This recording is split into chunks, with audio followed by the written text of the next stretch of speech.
Maybe you're so big, you should be on oxygen. That's what a doctor said to me as I struggled to breathe. Had she just looked at my chart, she would have seen I'd recently been cleared to walk 5Ks. That's the equivalent of 45 times around a baseball diamond. But she didn't look. She just saw one number, my BMI, body mass index. And in that moment, all I heard her say was, "You don't deserve to breathe."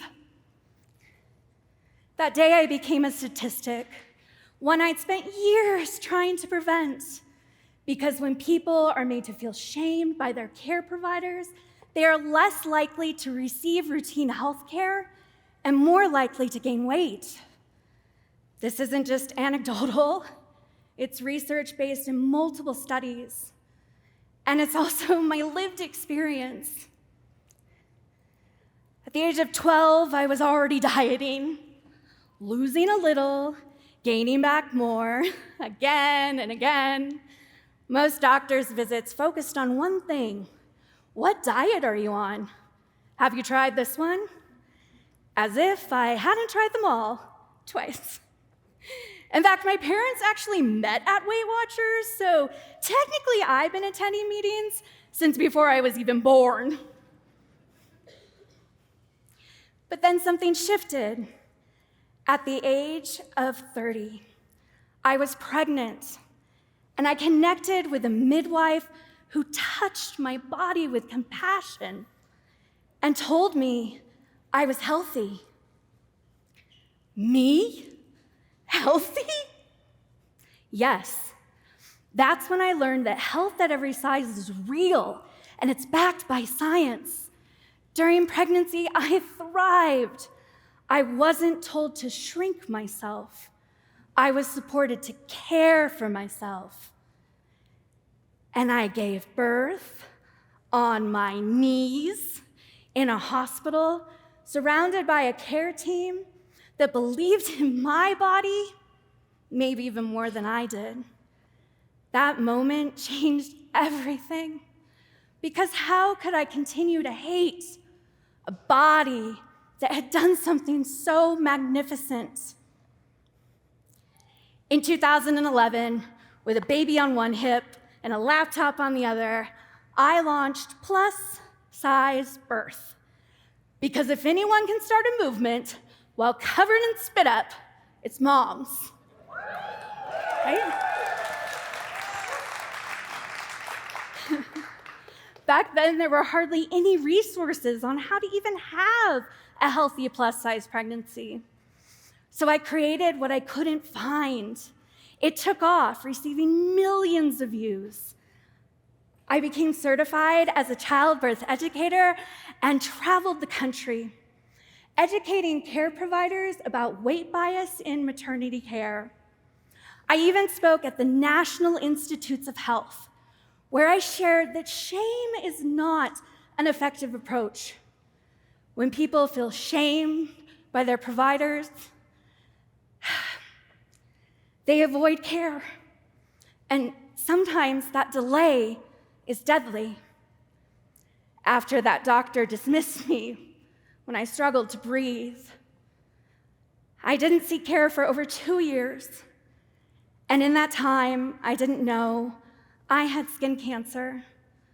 I also gained 60 pounds, weight I still carry today, because even as someone who teaches about bias, I am not immune to its harm. Weight bias is a form of judgment based on body size, and it's linked to higher rates of depression, anxiety, and disordered eating. In healthcare, it can lead providers to assume symptoms are about weight instead of looking for the real cause. You could show up with a sty in your eye, and they'd still ask about your BMI, which, by the way, was created by a mathematician in the 1800s, back when leeches were cutting-edge medicine. Just saying. Weight bias isn't rare. It's everywhere. It's in doctors' offices, middle schools, and it's even here in this room. The American Psychological Association reports that 42% of adults have experienced it, and it's rampant online. These are things people have said to me. Real comments. Ever thought about just losing weight? Just lose weight. Oh my Ever thought about God. losing You don't hold weight? back on anything, clearly. Calories included. Shouldn't be normalizing and promoting being unhealthy. Seems as the only part of your body that has received trauma is your stomach. My biggest anxiety is to share a row on a flight with people like you. Anything but eat better and exercise, huh? There actually is a lot of shame in this. Eat a salad, you freak.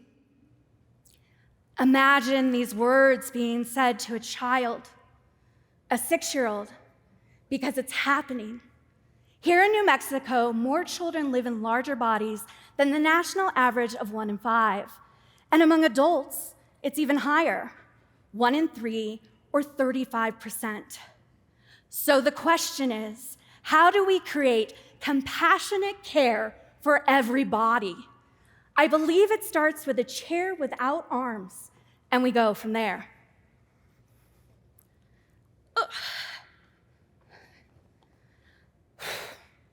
This chair, it doesn't fit my body. Yes, it's just a chair, but it sends a message. You weren't considered. You don't belong here. From the chair, we go to the scale. Oh, the scale. I think most of us, regardless of our size, take a deep breath before stepping on. But what if you were simply asked, would you like to be weighed today? And what if saying no came without judgment? Then there's the gown. Everyone deserves one that actually covers their body. Same goes for the right side blood pressure cuff. Now, these aren't luxuries. They're just good health care. But it's not just about the tools. It's about bias. I'll never forget the provider who asked if I'd considered weight loss surgery before even touching my body. You know it's bad when the stirrups are more supportive than your care provider. Yes. What if instead she had gotten curious and asked, how are you feeling in your body? One moment of curiosity can change the course of care. And here's the encouraging part. With education, intention, and empathy, weight bias can be reduced and even unlearned. What if we all got curious about how weight bias shows up in our everyday lives? From the chairs we choose, the questions we ask, the moments we pause instead of assume. That's where change begins. Every body deserves to be treated with dignity, to never feel as if you don't deserve to breathe. And sometimes that change starts with something small, like a chair without arms.